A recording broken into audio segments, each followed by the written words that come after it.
তুমি অফিচৰ বাবে সাজু হৈছানে? হয়, তুমি বাৰু কেতিয়া ওলাবা? তুমি মোৰ জীৱনৰ আটাইতকৈ ভাল লগা ভাগটো। তুমি বৰ গুৱাহাটীৰ চহৰত সৰু ভাড়া আমাৰ নতুন ঘৰ কিমান ধুনীয়া। সঁচাকৈ ইয়াতে আৰম্ভ কৰিবলৈ পাই বৰ আনন্দ লাগিছে। সপোনেৰে বান্ধিলে দুয়োৰে মৰমৰ জীৱন। পুৱাই উঠি অমৰ যায় কামলৈ বুলি হস্পিতাললৈ, হাঁহি মুখে পললৈ সাৱধানে যাবা। ও মৰমৰ সংসাৰ দুখে অনুহাৰে হৰাব, হাতত হাত ধৰি দুয়ো আগবাঢ়ি যাব। মোৰ জ্যোতি পল্লৱী মৰমেৰে ভৰা প্ৰাণ, কষ্টৰ মাজতো হাঁহি খেলাই সুখৰ গান।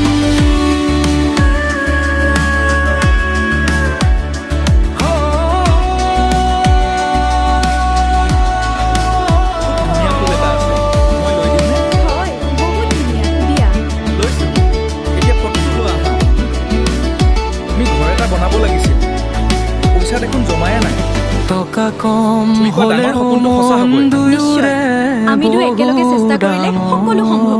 এইবাৰ আমি দুয়ো মিলি এটা সুন্দৰ ঘৰ সাজি সন্ধিয়াৰ চাহৰ চাহকাপ কাপত সোৱাদ দূৰ হৈছে। হয় মিঠাইবোৰো ভালেই। দিনটোৰ ভাগৰ। বৰষুণে টুপটুপালে ভৰা ঘৰৰ টিনত, পল্লৱীয়ে গুণগুণাই বিহু গীত মিঠা সুৰৰ।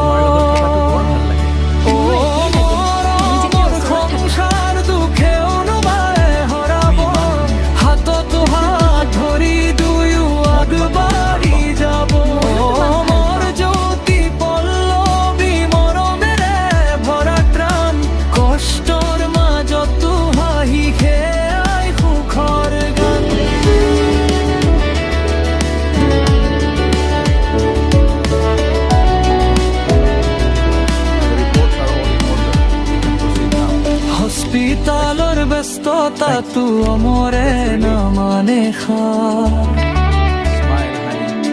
পৰিয়ালৰ হাঁহিৰ বাবেই সহে জীৱনৰ ভাৰ।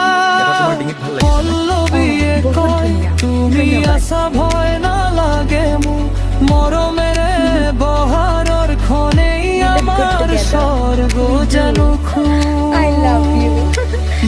বিহুৰ বজিলে দুয়ো নাচে একেলগে, দুখ কষ্ট পাহৰি যায় মৰমৰ আলিঙনে।